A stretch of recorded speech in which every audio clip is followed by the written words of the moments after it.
Hello and warm welcome to Sara Foundation. So guys, जैसा तुमको पता है कि हम लोगों ने अपना चैप्टर 1 फोर्स और chapter 2 work energy and power क्या है कंप्लीट कर लिया है। तो आज का जो ये लेक्चर है वो है तुम्हारे चैप्टर नंबर 3 के लिए, जिसमें हम डिस्कस करने वाले हैं कंप्लीट चैप्टर को और वन शॉट में पूरा लेक्चर क्या है कवर करेंगे। तो चैप्टर है तुम्हारा मशीन। तो मशीन को हम देखेंगे कि भाई मशीन चैप्टर में कौन कौन से तुम्हारे टर्म्स हैं और कैसे तुमको उनको क्या समझना है। तो यार मैं तुमको इतना अच्छे समझाने वाला हूँ कि यार सारी चीज़ें तुमको क्या बिल्कुल क्लियर हो जाएंगी और तुम एग्जाम तक उन चीज़ों को अपने माइंड में क्या रिटेन कर पाओगे। तो चलो स्टार्ट करते हैं। तो देखो, सबसे पहले बात आती है इस चैप्टर में मशीन की कि मशीन क्या है। तो तुमको पता है कि यार मशीन कोई भी एक ऐसा आइटम जो तुम्हारे काम को क्या ईजी करता है। तो कोई भी तुम एक आइटम ले लो जो तुम्हारे काम को इजी कर देता है, उसको तुम क्या मशीन कह सकते हो।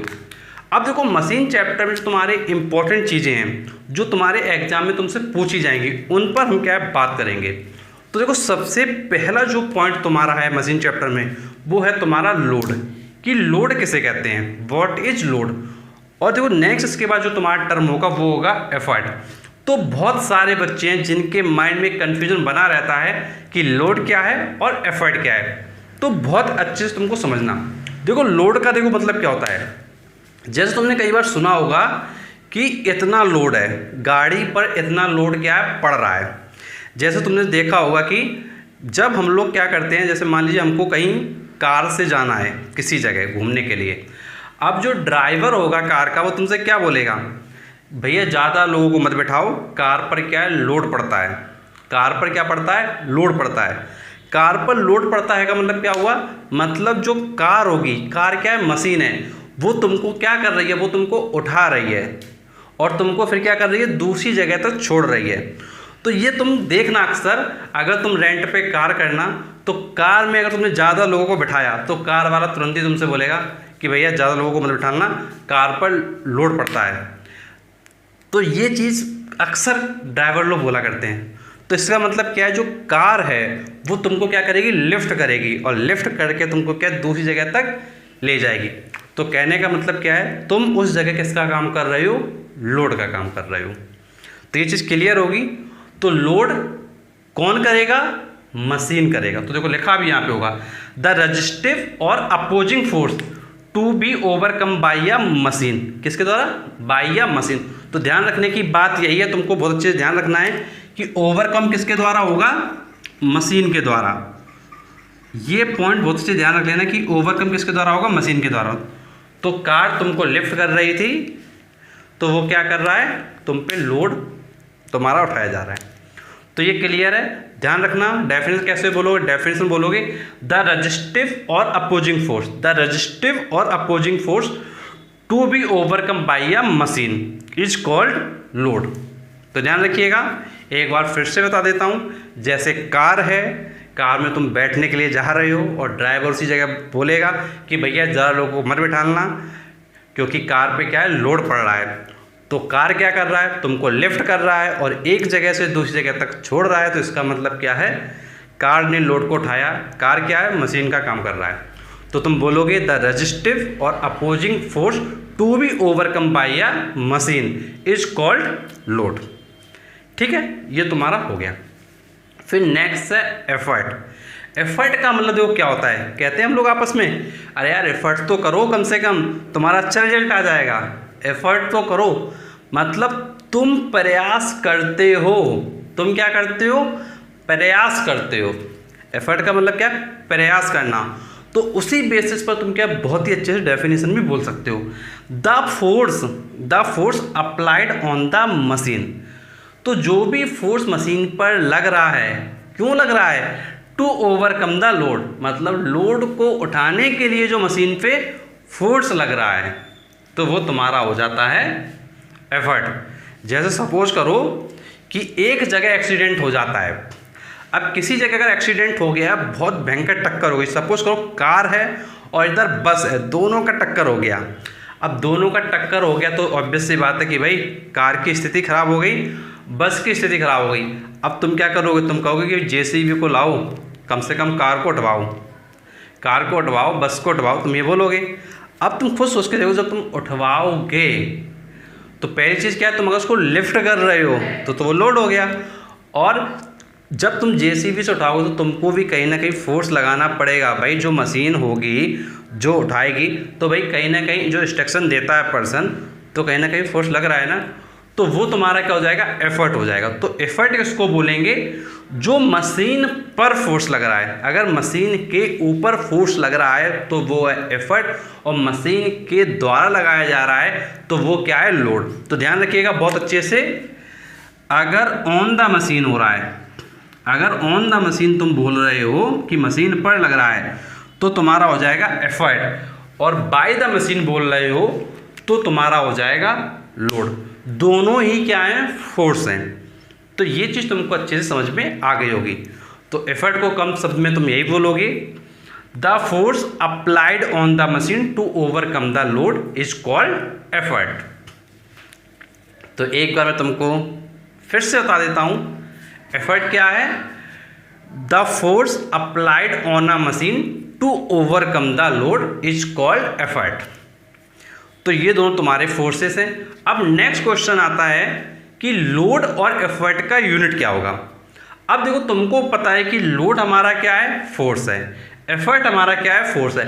अगर दोनों ही फोर्स हैं तो फोर्स का यूनिट तुमने पढ़ा होगा, क्या पढ़ा था तुमने, न्यूटन। क्या पढ़ा था, न्यूटन। तो अगर हम एसआई यूनिट की बात करेंगे, अगर हम इसकी एसआई यूनिट लिखना चाहें तो क्या हो जाएगा, न्यूटन हो जाएगा। सिमिलरली अगर यहाँ पर ऐसा यूनिट लिखना चाहें तो क्या हो जाएगा, यहाँ पर भी तुम्हारा हो जाएगा न्यूटन। मतलब एफर्ट और लोड का दोनों का ऐसा यूनिट क्या होता है, न्यूटन होता है। इसके बाद तुम्हारा नेक्स्ट टर्म आएगा, वो आएगा मैकेनिकल एडवांटेज। क्या आएगा, मैकेनिकल एडवांटेज। तो देखो बहुत ही ज़्यादा आसान है। क्या करना है तुमको मैकेनिकल एडवांटेज में, जो देखो तुम्हारा जो लोड होता है ना और जो तुम्हारा एफर्ट होता है, जो दोनों का रेशियो होता है, तो लोड और एफर्ट का जो रेशियो होता है उसको तुम कहते हो मैकेनिकल एडवांटेज। इसको रिप्रेजेंट तुम करते हो m.a. से। तो ma से तुम रिप्रेजेंट करते हो मैकेनिकल एडवांटेज को। तो तुम बोलोगे mechanical advantage is defined as the ratio of load to the effort. तो सिंपल सा देखो लिखा है mechanical advantage ma equal to load divide by effort. तो तुमको ध्यान रखना है mechanical advantage is defined as the ratio of load to the effort. तो ये आपका क्लियर हो गया। अगर हम इसकी यूनिट की बात करते हैं मैकेनिकल एडवांटेज की, तो तुमको पता है ऊपर क्या आ रहा है, ऊपर आ रहा है लोड, नीचे क्या आ रहा है, एफर्ट आ रहा है, और लोड की यूनिट है न्यूटन, एफर्ट की यूनिट है न्यूटन। तो न्यूटन से न्यूटन कट जाएगा तो मैकेनिकल एडवांटेज का यूनिट क्या आएगा, कुछ भी नहीं आएगा। मतलब ये क्या है, तुम्हारी डायमेंशनलेस क्वांटिटी है। तो यूनिट अगर कहेंगे तो इसकी बोलेंगे it is a dimensionless quantity. क्या बोलते हैं, डायमेंशन लेस क्वांटिटी। तो ये चीज़ तुमको अच्छे से ध्यान रखनी है कि ये तुम्हारी क्या है, डायमेंशन लेस क्वांटिटी है। इसके बाद नेक्स्ट टर्म तुम्हारा आएगा, वो आएगा वेलोसिटी रेशियो। अब देखो वेलोसिटी रेशियो भी बहुत ही आसान है। जिस तरीके से तुम्हारा मैकेनिकल एडवांटेज था सेम उसी बेसिस पर तुम्हारा क्या वेलोसिटी रेशियो है। इसमें देखो क्या होता है, ध्यान से देखना। इसमें तुम क्या करते हो, वेलोसिटी लेते हो एफर्ट की, किसकी वेलोसिटी लेते हो, एफर्ट की, और उसका रेशियो लेते हो लोड की वेलोसिटी के साथ। एफर्ट की वेलोसिटी डिवाइडेड बाई लोड की वेलोसिटी। तो तुम कहोगे velocity ratio can be defined as the velocity of effort to the velocity of load. तो सिंपल सा है, वेलोसिटी रेशियो क्या होगा, velocity of effort to the velocity of load. Definition बोलोगे, velocity ratio can be defined as the ratio of velocity of effort to the velocity of load.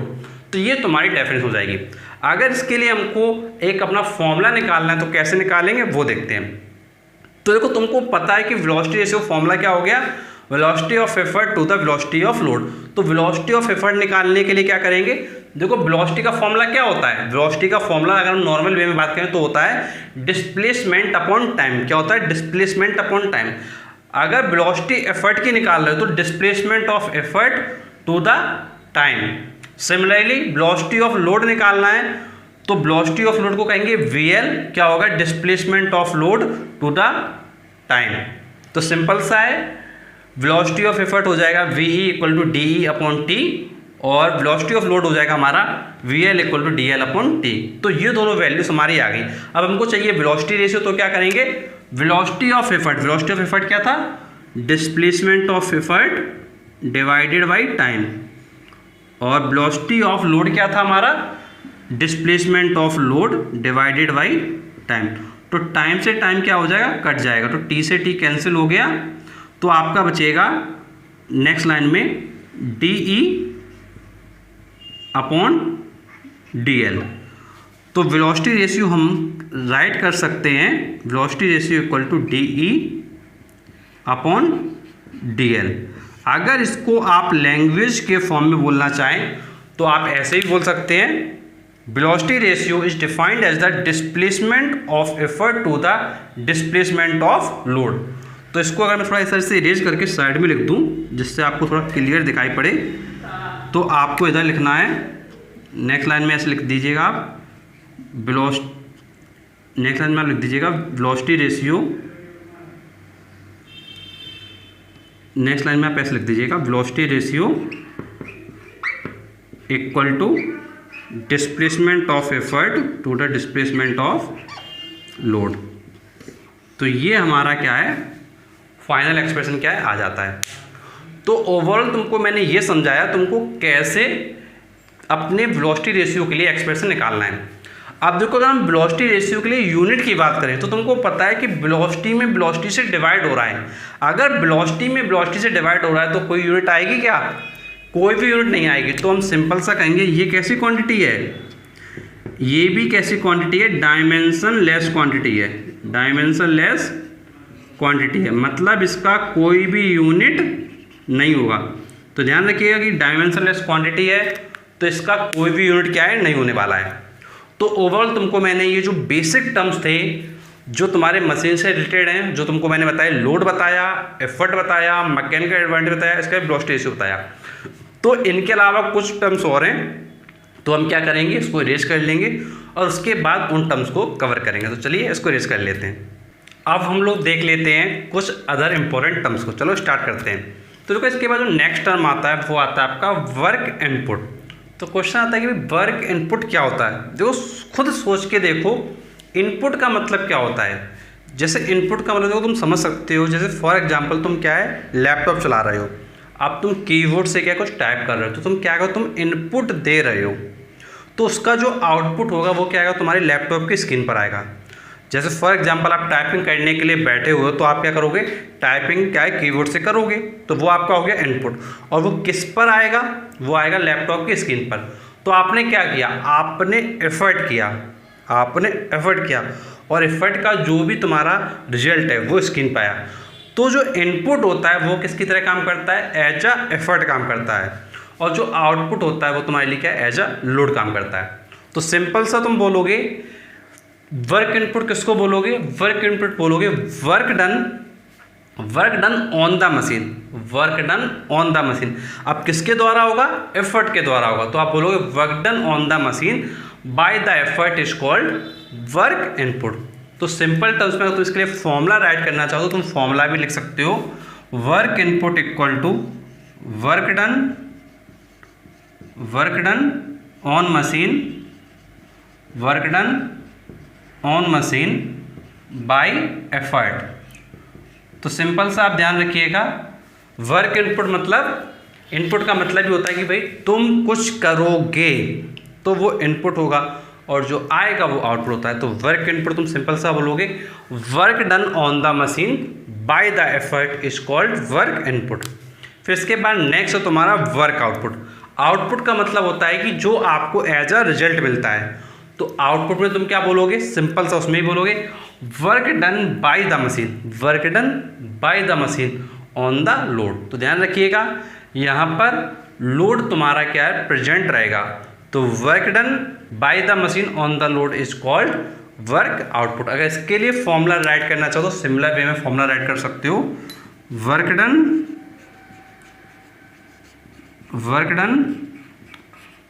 By machine, work done by machine on load. तो जो भी work done होगा machine के द्वारा load के ऊपर, वो तुम्हारा क्या होगा, आउटपुट वर्क के फॉर्म में होगा। और ये जो तुम्हारा वर्क इनपुट है इसको तुम इनपुट एनर्जी भी कह सकते हो, और जो वर्क आउटपुट है इसको तुम आउटपुट एनर्जी भी कह सकते हो। अब देखो नेक्स्ट टर्म आता है इफ़िशियंसी। अब देखो इफ़िशियंसी का मतलब तुम जानते हो कि भाई कोई चीज़ हम इफ़िशिएंट कब बोलते हैं, जब वो चीज़ क्या है आसानी से काम कर सकती है। जैसे मैं तुमको एग्जांपल के फॉर्म में समझाता हूँ इफ़िशियंसी का क्या मतलब होता है। तो देखो इफ़िशियंसी का मतलब होता है, जैसे मान लो ये है तुम्हारा चंगू, ये क्या है तुम्हारा चंगू, और इसी के बगल में हमने ले लिया मंगू, और ये है तुम्हारा मंगू। तो भैया चंगू क्या है छोटा है, चंगू क्या है छोटा सा है, लेकिन मंगू क्या है थोड़ा बड़ा है और मोटा ताजा है। अब देखो चंगू और मंगू से मैंने बोला कि चंगू मंगू, अब आज तुम क्या करना, आज तुम मशीन चैप्टर को अच्छे से समझना और उसके बाद क्या है तुम याद करना। तो चंगू मंगू ने कहा यस सर बिल्कुल, हम चैप्टर को पहले समझेंगे उसके बाद याद करेंगे। और इससे पहले के 2 चैप्टर मैंने और दे दिए इनको, चैप्टर नंबर 1 फोर्स और chapter number 2 work energy power. तो चंगू मंगू ने कहा कि सर तीनों चैप्टर हम तैयार करके आएंगे और आपको अच्छे से क्या है सुनाएंगे। और यहाँ पर हमारे आ गए टीचर, ये है हमारे टीचर। तो भैया ये मान लो कि मैं हूँ ये, तो ये मैं हूँ सपोज करो।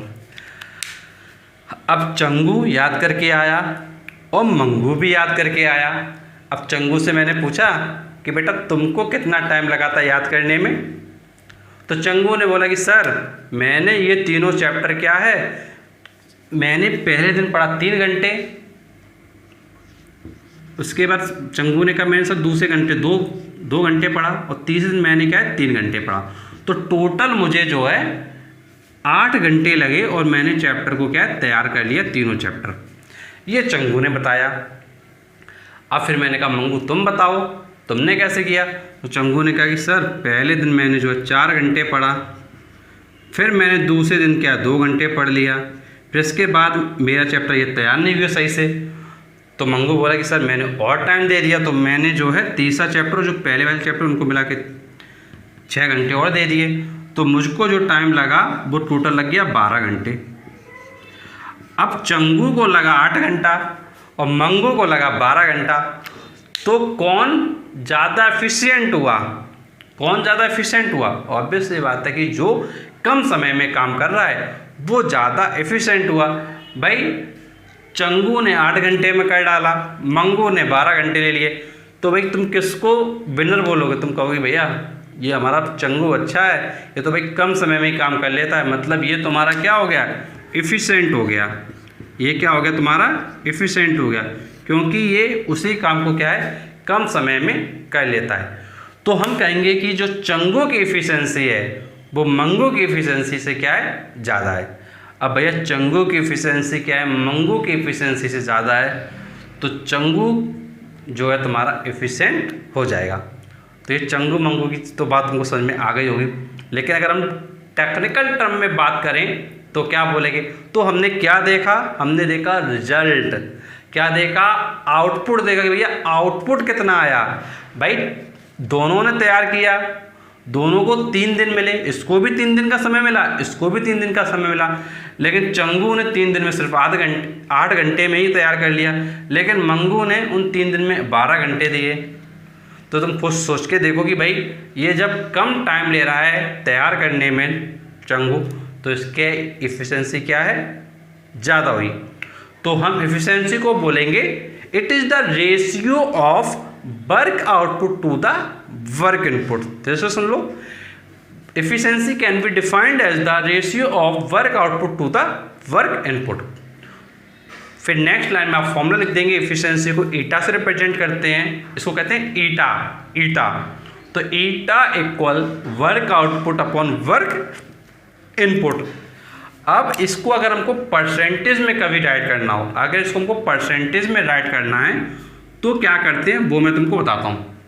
जो परसेंटेज में राइट करने के लिए आप यहाँ लिखेंगे एफिशिएंसी, ब्रैकेट में लगा देंगे परसेंटेज, इक्वल लिखेंगे वर्क कैसा है आउटपुट है, तो आप लिख दीजिए आउटपुट, और नीचे कैसा है वर्क इनपुट, तो नीचे लिख दीजिए वर्क इनपुट। अब परसेंटेज में करना है तो इनटू लिखेंगे 100, तो ये तुम्हारा क्या है परसेंटेज में आ जाएगा।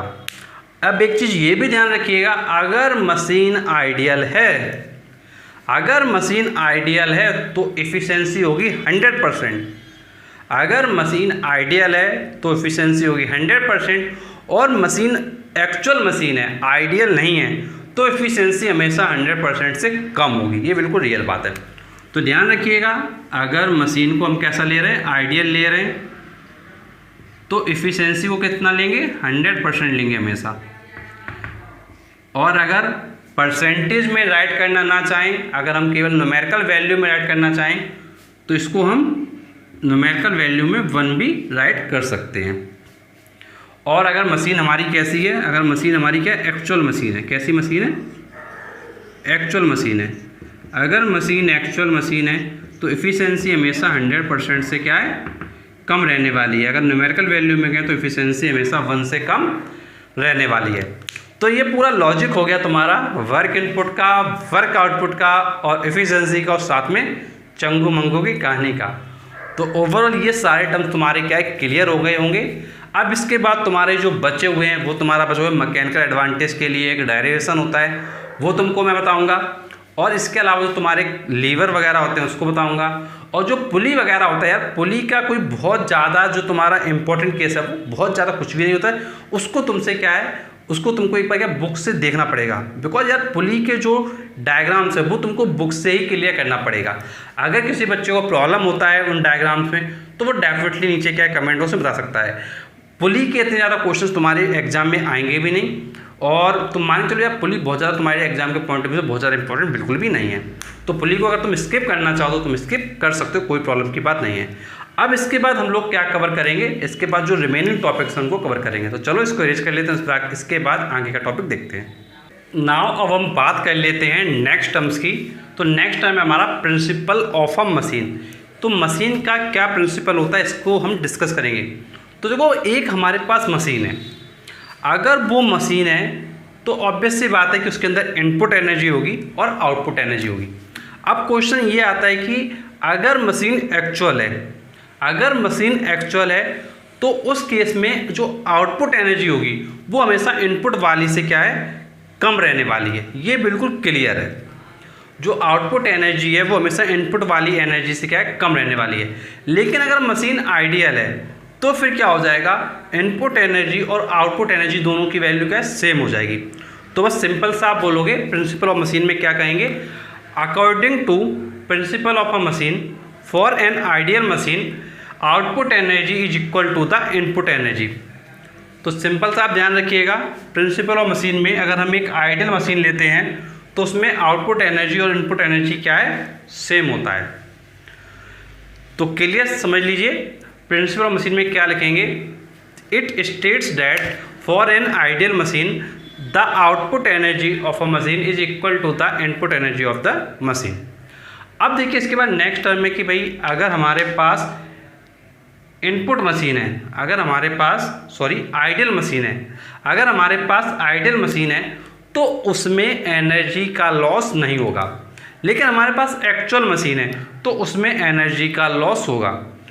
तो देखो ये तुमको क्लियर से समझ लेना है कि भाई आइडियल होगा तो आइडियल का मतलब ये है कि भाई उसमें कोई भी एनर्जी लॉसेस वगैरह नहीं हो रहे हैं। लेकिन एक्चुअल है तो भैया लॉसेस वगैरह तुम्हारे क्या है, होंगे। जैसे एक अगर आइडियल बच्चा है तो वो 100% ला सकता है, बिल्कुल। और अगर एक एक्चुअल कंडीशन की बात करें तो भाई वास्तव में 100% लाने वाले बहुत ही रेयर स्टूडेंट्स होते हैं। तो ये भी कहीं ना कहीं रियलिटी है। तो बस वही चीज़ है कि भाई आइडियल मशीन में एनर्जी जो है लॉस नहीं होगा या ना के बराबर लॉस होगा, लेकिन एक्चुअल होगा तो उसमें एनर्जी का लॉस होगा। अब इसके बाद नेक्स्ट आर्टिकल है तुम्हारा relation between mechanical advantage, velocity ratio and efficiency. तो इसके लिए कैसे हम लोग डेरिवेशन करेंगे। तो देखो तुमको पता है कि जो एफिशिएंसी होता है वो तुम्हारा होता है work output upon work input. ये मैंने अभी आपको बताया था। तो अगर तुम वन शॉट लेक्चर पूरा देख रहे हो तो तुमको ये पता होगा। तो हमको पता है कि एफिशिएंसी होता है work output upon work input. तो इसका मतलब क्या है, हमको पहले वर्क आउटपुट और वर्क इनपुट की क्या है वैल्यू चाहिए। अगर हम वर्क इनपुट की वैल्यू फाइंड करें, अगर हम वर्क इनपुट की वैल्यू फाइंड करें तो तुमको पता है कि इनपुट मतलब तुमने प्रयास करा है, तुमने क्या किया है, प्रयास किया है। अगर प्रयास किया तो क्या होगा, effort into displacement of effort, into displacement of effort. काफ़ी बच्चे हैं जो आईसीएसई बोर्ड में क्लास 10th के लिए इस फॉर्मूले को रट्टा मारते हैं। ये बिल्कुल मैं तुमको रियलिटी बता रहा हूँ। काफ़ी बच्चे जो इस फॉर्मूला रट्टा मारते हैं कि भाई work input E into D E होता है, लेकिन बेटा रट्टा नहीं मारना है। इसके लिए जानते हैं हम लोग क्या लगा रहे हैं, इसके लिए हम लोग लगा रहे हैं work done equal to force into displacement, work done equal to force into displacement. अब इनपुट वर्क डन है तो इनपुट वर्क डन में फोर्स होता है एफर्ट और डिस्प्लेसमेंट होता है डी ई मतलब एफर्ट के लिए डिस्प्लेसमेंट। सिमिलरली अगर वर्क आउटपुट लिखते हैं, अगर वर्क आउटपुट लिखते हैं तो फोर्स क्या होता है, लोड, फोर्स क्या होता है, लोड होता है, और डिस्प्लेसमेंट कितना होता है, डी एल होता है। तो ये आपका वर्क आउटपुट आ गया। अब इसके बाद क्या करना है, इन दोनों वैल्यूज़ को एफिशिएंसी के फॉर्मूले में रख देना है। तो एफिशिएंसी क्या था हमारा, work output upon work input, work output upon work input. अब देखो वर्क आउटपुट की वैल्यू क्या है हमारी, E इंटू डी ई, क्या है हमारी E into D E, sorry work output की वैल्यू हमारी क्या है, L इंटू डी एल। तो हम वर्क आउटपुट की वैल्यू क्या रखेंगे, L इंटू डी एल। तो यहाँ लिख दीजिए L इंटू डी एल। और वर्क इनपुट की वैल्यू क्या है, E इंटू डी ई। तो यहाँ पे लिख देंगे E इंटू डी ई। अब ये तुम्हारा क्या है, इतना आ जाएगा। अब देखो तुमको क्या करना है, तुमको थोड़ा इसको रीअरेंज करना है। अब देखो तुमने पढ़ा था जो लोड अपॉन एफर्ट होता है, उसको तुमने पढ़ा था मैकेनिकल एडवांटेज। तो लोड अपॉन एफर्ट को क्या है, ऐसे लिख दोगे, लोड अपॉन एफर्ट। ये वैल्यू हमने क्या है, इसको यहाँ पे लिख दिया, ठीक है। तो ये जो वैल्यू है इधर वाली, इसको हमने ऐसे लिख दिया, इनटू लगाएंगे। अब देखो इस वैल्यू को हम नीचे ले जाएंगे, अगर इस वैल्यू को नीचे ले जाएंगे तो यहाँ बचेगा 1। अगर इस डी एल को नीचे ले जाएंगे तो यहाँ क्या बचेगा 1। अगर यहाँ 1 बचेगा, अगर यहाँ 1 बचेगा तो इसको हम लिखेंगे ऐसे करके। अब यहाँ क्या है डी, और इसके डिवाइड में क्या जाएगा, नीचे डी एल जाएगा। तो ये हो जाएगा D E divide by D L, D E divide by D L. अब देखो नेक्स्ट लाइन में तुमको क्या करना है, इधर हम लोग थोड़ा आ जाते हैं, ध्यान से देखना। लोड अपॉन एफर्ट कहते हैं हम लोग क्या, मैकेनिकल एडवांटेज। तो यहाँ ईटा लिखेंगे, इक्वल लगाएंगे, क्या हो गया, मैकेनिकल एडवांटेज मतलब एम ए। इनटू लगाएंगे, 1 लिखेंगे, इनटू 1, और नीचे ये D E upon D L को कहते हैं हम लोग velocity ratio, displacement of effort to the displacement of load, इसको हम लोग कहते हैं वेलोसिटी रेशियो। तो ये आ जाएगा वी आर। अगर हम इसको इधर क्रॉस मल्टीप्लाई करें तो eta equal, sorry eta into V R equal M A into 1। ये तुम्हारा क्या है, आ जाएगा। जब ये वैल्यू तुम्हारी आ जाएगी तो एम ए की वैल्यू तुम क्या लिख सकते हो, M A equal to V R into eta. तो ये हमारा मैकेनिकल एडवांटेज का जो फॉर्मूला है वो आ जाता है। तो इस तरीके से ये हमारा रिलेशन प्रूव हो गया है, relation between mechanical advantage, velocity ratio and efficiency. तो ध्यान रखिएगा M A equal to V R into eta, ये हमारा फाइनल रिलेशन आ जाता है। अब देखो कई बार एग्जाम में ये प्रूव करने के लिए आता है कि भाई तुमको प्रूव करना है, एग्जाम में कई बार ये तुमसे पूछेंगे, इसको मैं थोड़ा सही से लिख देता हूँ जिससे तुम समझ सको। एग्जाम में कई बार तुमसे पूछेंगे भाई बोर्ड एग्जाम में या तुम्हारे यूनिट टेस्ट में कि तुम प्रूव करो ईटा इक्वल होता है M A upon V R. कई बार तुमको एग्जाम में ये प्रूव करने को दे देंगे। अगर तुमको ये दे दे प्रूव करने को, अगर तुमको थोड़ा हाइड हो रहा है, इसको थोड़ा ऊपर में लिख देता हूँ। अगर तुमको एग्ज़ाम में, अगर तुमको कभी एग्ज़ाम में दे दें,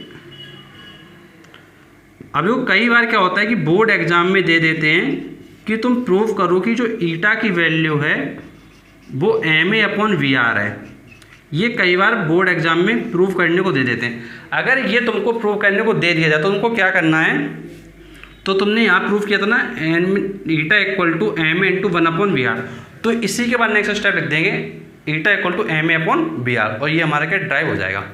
तो बहुत ही आसान तरीके से आप सारे डेरिवेशन वगैरह भी कर सकते हो और सारी डेफिनेशन काफ़ी अच्छे से क्लियर भी कर सकते हो। तो एग्जाम में कई बार तुमसे एमसीक्यू क्वेश्चन में या एफआईवी के फॉर्म में तो 1 मार्क के क्वेश्चन में इस टाइप के क्वेश्चन पूछे जाते हैं कि भाई आइडल मशीन के लिए क्या होगा, input energy less than output energy, input energy greater than output energy, input energy equal to output energy और नन ऑफ दिस। इस टाइप के क्वेश्चन तुमसे एमसीक्यू के फॉर्म में पूछे जाते हैं। और यहीं पे तुम्हारा आइडियल के लिए no loss of energy, actual के लिए लॉस ऑफ एनर्जी। तो ये क्वेश्चन तुमसे एग्जाम में कई बार 1 मार्क में भी पूछे जा सकते हैं। अगर तुम्हारा कोई भी डाउट है, कोई भी कन्फ्यूजन है तो नीचे कमेंट बॉक्स में पूछो। बाकी का कुछ चीज़ें हमारी और रह गई हैं तो उनको भी हम कंप्लीट कर लेते हैं, तो इसको रेज करते हैं, उसके बाद आगे चीज़ों को देखते हैं। अब बच्चों हमारा लास्ट टॉपिक है वो है हमारा लीवर। अब लीवर को हम लोग क्या करेंगे, बिल्कुल अच्छे से बेसिक से लेकर एडवांस तक बहुत अच्छे से सारे लीवर समझेंगे और देखेंगे भाई लीवर किस तरीके से काम करता है। चलो स्टार्ट करते हैं। तो देखो सबसे पहले बात करते हैं लीवर की। भाई लीवर होता क्या है, तो देखो जैसे तुमने देखा होगा कि छोटे में तुम झूला झूलते थे, तो झूला कैसा होता था, एक साइड तुम बैठ गए और दूसरी साइड तुम्हारा क्या है, भाई बैठ गया। एक तरफ तुम हो, एक तरफ तुम्हारा भाई है या तुम्हारा दोस्त है। अब ये झूला ऐसे ऊपर नीचे होता था, ये पोजीशन रहती थी और बीच में वो झूला क्या रहता था, फिक्स रहता था। तो जो झूला ऐसे ऊपर नीचे होता है और जो बीच में फिक्स होता है, तो जो फिक्स वाला पॉइंट होता है उसको फलक्रम कहते हैं, और जो एक तरफ ऊपर नीचे होता है, एक को लोड कहते हैं, दूसरे को एफर्ट कहते हैं। तो इसमें तुमने क्या देखा, जब झूला ऐसे ऊपर नीचे होता है जिसको तुम सीसॉ कहते हो, तो उसमें क्या होता है, उसमें बेसिकली होता है कि जो फिक्स पॉइंट होता है उसके अगल बगल जो भी फोर्सेस होते हैं, फोर्सेस मतलब जो लोग बैठे हुए हैं वो ऐसे ऊपर नीचे हो रहे हैं, तो एक पॉइंट क्या फिक्स होता है और फिक्स पॉइंट के अबाउट क्या है वो रोटेट करता है। तो बस वही तुम्हारी डेफिनेशन हो जाती है। तो तुम बोलोगे लीवर में, lever is a rigid bar, lever is a rigid bar which is capable of turning about a fix point. तो ये तुम्हारा एक फिक्स बार है जो कि एक फिक्स पॉइंट के अबाउट रोटेट करने के लिए कैपेबल हो जाता है, टर्न करने के लिए कैपेबल हो जाता है। तो सिंपल सा बोलोगे आप लीवर के लिए, lever is a rigid bar which is capable of turning about a fixed axis. तो ये जरूर ध्यान रखिएगा कि turning about a fixed axis मतलब फिक्स्ड एक्सिस के अबाउट वो क्या है, टर्न करने के लिए कैपेबल हो जाता है। तो जैसे तुम देखते हो कि भाई कई बार हम जैसे सीसो वगैरह में जाएंगे, जब झूला झूलेंगे तो उसमें एक फिक्स्ड बार होता है और उस फिक्स्ड बार के अबाउट क्या है, इस तरह के झूला के ऊपर नीचे होता है, तो उसको हम कहते हैं रिगिड बार। तो तुमको ध्यान रखना है कि सीसॉ के केस में तुम्हारा क्या होगा, जो तुम्हारा रिगिड बार होगा उसके अबाउट वो क्या रोटेट करेगा। फिर अब इसके बाद हम लोग क्या करेंगे, नेक्स्ट चीज़ समझेंगे। तो देखो नेक्स्ट है तुम्हारा प्रिंसिपल ऑफ लीवर। अब देखो प्रिंसिपल ऑफ लीवर का देखो क्या मतलब है, उससे पहले हम क्या करेंगे, थोड़ा डायग्राम बना लेते हैं लीवर के लिए। तो हम क्या करते हैं, एक रिगिड बार लेंगे, जैसे ये मान लीजिए हमने रिगिड बार ले लिया। अब ये रिगिड बार है तो इस पर क्या है, लोड हमने इधर ले लिया और इधर क्या ले लिया हमने, एफर्ट ले लिया, और बीच में क्या कर लिया हमने, इसको फिक्स पॉइंट कर दिया। मतलब इसको हमने जैसे ऐसे फिक्स कर रखा है, जैसे हमने क्या किया, एक यहाँ पे कील लगा दी और कील लगाने का इसको हमने ऐसे फिक्स कर दिया और यहाँ पर एफर्ट और यहाँ पर लोड लगा दिया। तो क्या करेंगे, फिक्स कर देंगे एक पॉइंट के अबाउट, एक तरफ लोड एक तरफ एफर्ट लगा देंगे। तो वही हमने डायग्राम बना दिया। हमने क्या किया, बीच में एक सबसे पहले बार बनाया, उसको क्या बीच में फिक्स कर दिया। फिक्स किया है तो उसको हम बोलेंगे फलक्रम एफ। राइट में हमने लगाया लोड और लेफ्ट में हमने लगाया एफर्ट। तो ये तुम्हारा क्या है, एफर्ट और लोड क्या हमने लगा दिया है। अब इसके बाद हमको पता है, हमको पढ़ना है प्रिंसिपल ऑफ मूवमेंट। तो प्रिंसिपल ऑफ मूवमेंट का मतलब होता है, क्या होता है प्रिंसिपल ऑफ मूवमेंट का मतलब, जो क्लॉकवाइज मूवमेंट और जो एंटी क्लॉकवाइज मूवमेंट है वो क्या है, इक्वल होगा। तो जब तुम स्टार्ट करते हो प्रिंसिपल ऑफ लीवर को, तो प्रिंसिपल ऑफ लीवर में तुम लिख दोगे जो क्लॉकवाइज मूवमेंट है और जो एंटी क्लॉकवाइज मूवमेंट है उसको इक्वल कर दोगे। अब देखो क्लॉकवाइज मूवमेंट क्या होगा और एंटी क्लॉकवाइज मूवमेंट होगा, वो देखो क्या होता है, वो तुमको देखना है। देखो ये तुम देखो लोड इधर है, तो जब ये लोड इधर है तो इसको अगर ऐसे तुम घुमाओगे तो ये क्या है, क्लॉक की डायरेक्शन में, तो ये होगा तुम्हारा क्लॉकवाइज मूवमेंट। तो क्या हो गया, ये ऐसे आ रहा है तो ये क्या ऐसे घूमेगा, तो ये होगा तुम्हारा क्लॉकवाइज मूवमेंट। और अगर तुम इसको देखो एफर्ट को, ये क्या है इस तरीके से जा रहा है तो ये तुम्हारा हो जाएगा एंटी क्लॉकवाइज मूवमेंट। तो ये ऐसे आ रहा है तो ये हो जाएगा तुम्हारा एंटी क्लॉकवाइज मूवमेंट, बिकॉज घड़ी के अपोजिट डायरेक्शन में है। तो क्लॉकवाइज मूवमेंट क्या होता है, मूवमेंट का फॉर्मूला क्या था, मूवमेंट का फॉर्मूला था फोर्स इनटू डिस्प्लेसमेंट। क्या था फॉर्मूला, फोर्स इनटू डिस्प्लेसमेंट। तो क्लॉकवाइज में फोर्स क्या है L, और डिस्प्लेसमेंट क्या है, यहाँ से यहाँ तक डिस्टेंस, मतलब जो डिस्टेंस फलक्रम से होगा वो डिस्टेंस हम लोग लेते हैं। फलक्रम मतलब फिक्स पॉइंट, मतलब फिक्स पॉइंट से जो डिस्टेंस होगा वो हम लोग क्या है लेंगे। तो फोर्स मतलब L इंटू डिस्टेंस BC, तो L इंटू VC इक्वल हो जाएगा एफर्ट E इंटू फलक्रम से डिस्टेंस AB, तो एफर्ट E इंटू AB। तो ये तुम्हारा प्रिंसिपल ऑफ लीवर हो जाएगा। अब इसके बाद तुम्हारा आता है टाइप्स ऑफ लीवर। तो तुम्हारे 3 टाइप के लीवर हैं, class 1 lever, class 2 lever, class 3 lever. तो बस सिंपल सा बोलोगे, class first lever, class second lever, class third lever. अब इनको हमको क्या पढ़ना है कि भाई क्लास फर्स्ट कैसा है, क्लास सेकंड कैसा, क्लास थर्ड कैसा है। तो इतनी चीज़ें तुमको क्लियर हो गई होंगी। एक बार तुमको फिर से रिवाइज करवा देता हूँ। अगर लीवर की बात करोगे तो लीवर को तुम बोलोगे एक रिगिड तुम्हारा बार है जो कि फिक्स्ड पॉइंट के अबाउट क्या करने वाला है, टर्न करने वाला है, इसको तुम बोल देते हो लीवर। अब प्रिंसिपल ऑफ लीवर में आओगे तो प्रिंसिपल ऑफ लीवर में तुम बोलते हो कि तुम्हारे पास जो क्लॉकवाइज मूवमेंट होगा, जो एंटी क्लॉकवाइज मूवमेंट होगा वो इक्वल होगा। अगर हम डायग्राम को देखते हैं तो क्लॉकवाइज मूवमेंट में L इंटू इसका फिक्स पॉइंट डिस्टेंस VC, तो L इंटू VC की वैल्यू A इंटू AV होता है। तो ये तुम्हारा इतना क्लियर होगा। अब इसके बाद हम लोग बात करते हैं class first lever, class second lever, class third lever. तो जो तुम सबसे पहला वाला डायग्राम देख रहे हो ऊपर, तो वो है तुम्हारा क्लास फर्स्ट लीवर। मैं इनको थोड़ा सेपरेट कर देता हूँ। और जो तुम नीचे वाला डायग्राम देख रहे हो वो है तुम्हारा क्लास सेकंड लीवर का। तो ये तुम्हारा है क्लास फर्स्ट लीवर का, और जो ये तुम सेकंड वाला डायग्राम देख रहे हो ये है तुम्हारा क्लास सेकंड लीवर का, और जो लास्ट वाला देख रहे हो वो है तुम्हारा क्लास थर्ड लीवर का। अब देखो तुमको बताता हूँ भाई इनमें डिफरेंस क्या होता है। देखो ध्यान से, इनमें डिफरेंस होता है पोजीशनिंग का, कि जो फलक्रम की पोजीशन है, लोड की पोजीशन और इफर्ट की पोजीशन वो कहाँ कहाँ है, बस इतना डिफरेंस है। बाकी ये क्या नॉर्मल होता है। देखो अगर क्लास फर्स्ट लीवर में आओगे तो फलक्रम हमेशा मिड में रहेगा। क्लास फर्स्ट लीवर में फलक्रम मिड में रहेगा, मतलब फलक्रम बीच में रहेगा, बिल्कुल बीच में रहेगा। तो फलक्रम क्या होगा, मिड में रहेगा। अगर फलक्रम मिड में रहेगा तो हमने क्या कर लेते हैं, एक तरफ एफर्ट और एक तरफ क्या है लोड ले लेते हैं। एक चीज़ ये भी ध्यान रखिएगा, फलक्रम से एफर्ट का जो डिस्टेंस होता है उसको कहते हैं एफर्ट आर्म, और फलक्रम से जो लोड का डिस्टेंस होता है उसको हम कहते हैं लोड आर्म। और तुमको पता है कि अगर फलक्रम मिड पॉइंट है क्लास फर्स्ट लीवर में, तो इसका मतलब है कि एफर्ट आर्म और लोड आर्म की वैल्यू क्या रहने वाली है, सेम रहने वाली है। अब देखो इसका अगर हम एग्जाम्पल की बात करें तो मैंने भी तुमको बताया था कि जो C100 होता है वो तुम्हारा एग्जाम्पल होता है क्लास फर्स्ट लीवर का। और इसी तरीके से तुम दूसरा एग्जाम्पल ले सकते हो कैंची का, जिसको तुम सीजर बोलते हो। तो सीजर तुम्हारा एग्जाम्पल हो जाएगा क्लास फर्स्ट लीवर के लिए। तो तुमको 2 एग्जाम्पल ध्यान रखने हैं, एक है तुम्हारा C100 और दूसरा है तुम्हारा सीजर। ये तुम्हारे एग्जाम्पल होंगे। अब इसके लिए नेक्स्ट जो टेक्निकल टर्म तुमको ध्यान रखना है वो रखना है MA और VR की वैल्यू क्या होंगी। अब तुमको पता है कि एफर्ट और लोड आर्म तो सेम हैं, लेकिन ये लोड की वैल्यू और एफर्ट की वैल्यू डिफरेंट है, सेम नहीं है। अगर लोड और एफर्ट की वैल्यू डिफरेंट है तो इसका मतलब क्या है, मैकेनिकल एडवांटेज डिफरेंट आएगा। ये 1 से ज़्यादा भी हो सकता है, कम से कम भी हो सकता है, और इक्वल भी हो सकता है। अगर लोड और एफर्ट इक्वल हो गया तो मैकेनिकल एडवांटेज और वेलोसिटी रेशियो तुम्हारा 1 हो जाएगा।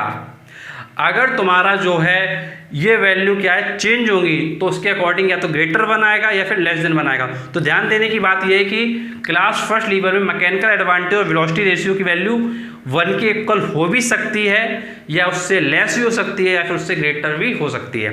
तो ये तुम्हारा हो जाएगा क्लास फर्स्ट लीवर का। अब ये तुमको बिल्कुल क्लियर होगा। अब बात करते हैं क्लास सेकंड लीवर। तो जो क्लास सेकंड लीवर में तुमको देखो क्या ध्यान रखना है, ध्यान से सुनना। क्लास सेकंड लीवर में तुमको ध्यान रखना है कि जो तुमको फलक्रम लेना है वो तुमको लेफ्ट में लेना है, और क्लास थर्ड लीवर में भी तुमको फल्क्रम क्या करना है, लेफ्ट में लेना है। लेकिन पोजीशन में डिफरेंस ये होगा, क्लास सेकंड लीवर में लोड तुम क्या करोगे, बीच में लोगे, लेकिन क्लास थर्ड लीवर में तुम एफर्ट बीच में लोगे। अच्छे समझना, क्लास सेकंड लीवर में तुमको क्या करना है, लोड बीच में लेना है, और क्लास थर्ड लीवर में तुमको क्या है, एफर्ट बीच में लेना है। तो तुमको बस इसकी जो बीच वाली पोजीशन है वो तुमको ध्यान रखनी है। तो तुमको अच्छे से क्लियर समझना है, क्लास फर्स्ट लीवर में बीच में क्या लेना है, फल्क्रम लेना है।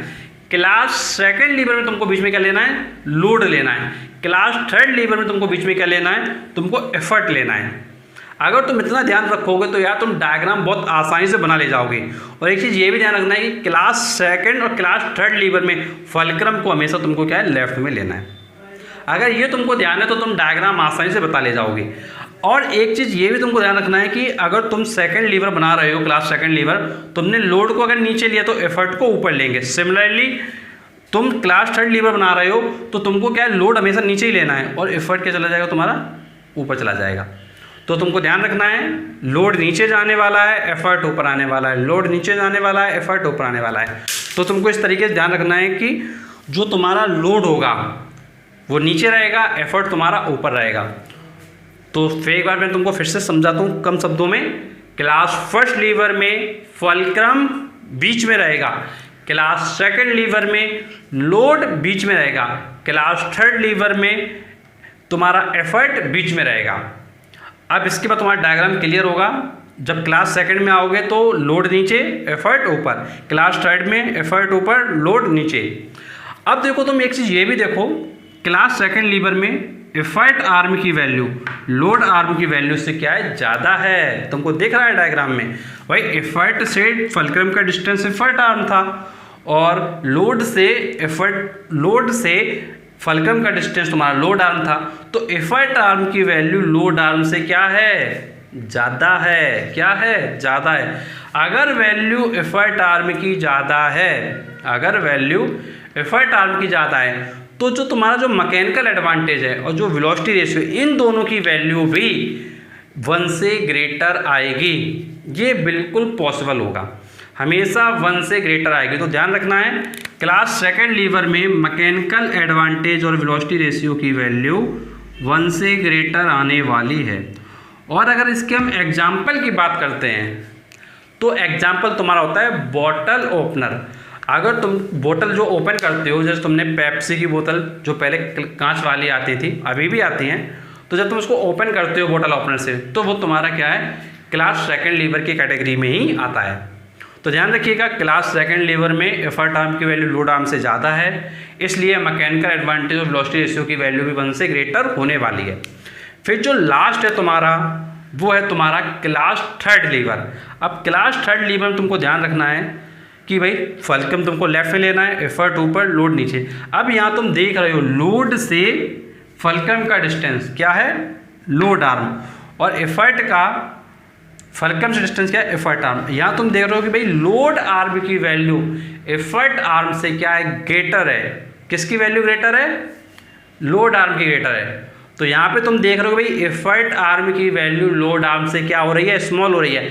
अगर एफर्ट आर्म लोड आर्म से स्मॉल हो रहा है तो इसका मतलब मैकेनिकल एडवांटेज और वेलोसिटी रेशियो की वैल्यू भी 1 से लेस होने वाली है। तो सिमिलर वे में यहाँ पर एफर्ट आर्म लोड आर्म से कम है, इसलिए मैकेनिकल एडवांटेज और वेलोसिटी रेशियो की वैल्यू भी 1 से कम रहने वाली है। और अगर इसके एग्जाम्पल की बात करोगे तो तुम इसका एग्जाम्पल ले सकते हो नाइफ। तो बच्चों ये तुम्हारा चैप्टर 3 मशीन पूरी तरीके से कंप्लीट हो गया है। तो सारी चीज़ें तुमको समझ में आई होंगी। अब बच्चों कुछ और चीज़ें मैं तुमको बताने वाला हूँ जो तुमको समझना बहुत ज़्यादा इंपॉर्टेंट है। देखो बच्चों, ये जो तुम्हारा लेक्चर है जिसमें तुमने सारी चीज़ों को समझा, बहुत अच्छी बात है, तुमको सब चीज़ समझ में आ रही होगी। लेकिन बच्चों अगर हमको अपना रिजल्ट अच्छा लेके आना है, हमको एक टॉपर बनना है, अच्छे मार्क्स लेके आना है, तो कहीं ना कहीं हमको नीड है किसकी, नोट्स की नीड है। हमको नीड है हमारे टेस्ट पेपर की, कि भाई हमारा जो टेस्ट पेपर है चैप्टर वाइज होता रहे। जैसे इसके एमसीक्यू क्वेश्चन तुमको मिलते रहें, तुमको चैप्टर 2 के मिलते हैं, तुमको चैप्टर 1 के मिलते रहें। और इसके अलावा तुम्हारे जो एक्सपेक्टेड क्वेश्चंस हैं, एक्सपेक्टेड जो क्वेश्चंस हैं या जो तुम्हारे क्वेश्चन पेपर हैं वो तुमको क्या है, मिलते रहें। और तुम्हारे लिए जो इम्पोर्टेंट क्वेश्चन है जो तुम्हारे चैप्टर वाइज हों वो तुमको मिलते रहें। तो इन सब के लिए मैंने तुम्हारे लिए एक बहुत अच्छा कोर्स लेके आया है फिजिक्स के ऊपर, जहां तुम क्या कर सकते हो।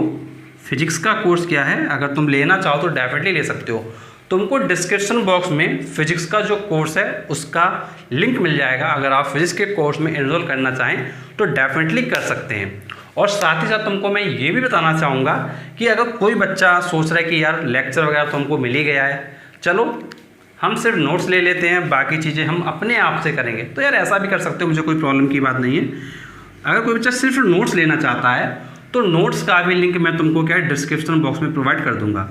अगर कोई बच्चा सिर्फ नोट्स लेना चाहे तो बच्चा क्या नोट्स भी ले सकता है।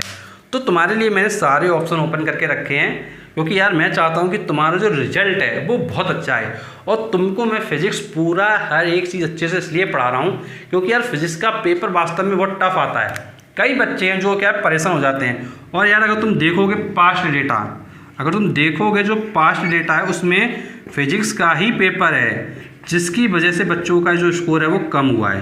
तो यार मैं तुम्हारे फिजिक्स को बहुत अच्छा बनाने के लिए सिर्फ ये कोर्स लेकर आया हूँ जिसमें तुम क्या है बहुत अच्छे से अपनी फिजिक्स की तैयारी कर सकते हो। और अगर तुमको कोई प्रॉब्लम वगैरह है, कोई तुम्हारा डाउट है रिगार्डिंग दिस चैप्टर और तुम्हारा प्रीवियस चैप्टर जो तुम्हारा चैप्टर 1 है चैप्टर 2 है, तो तुम वो पूछ सकते हो। और यार तुम्हारे फिजिक्स की जितने भी ये वीडियोस हैं 1 शॉट लेक्चर वो सारे के सारे प्लेलिस्ट में डाले जा रहे हैं। तो प्लेलिस्ट तुम्हारी तुमको मिल जाएगी 2024 ICSE क्लास 10 फिजिक्स। तो तुमको 2024 फिजिक्स ICSE क्लास 10 प्लेलिस्ट में जाना है और जितने भी 1 शॉट लेक्चर हैं उनको देखकर अपने चैप्टर को बहुत अच्छा करना है। और कोई भी प्रॉब्लम होती है तो नीचे कमेंट बॉक्स में पूछना है। और ऐसे वीडियो देखने के लिए चैनल को सब्सक्राइब करो, नोटिफिकेशन दबाओ, क्योंकि तुम्हारे लिए मैं और भी ऐसे वीडियो लाता रहूँगा। Thanks for watching this video.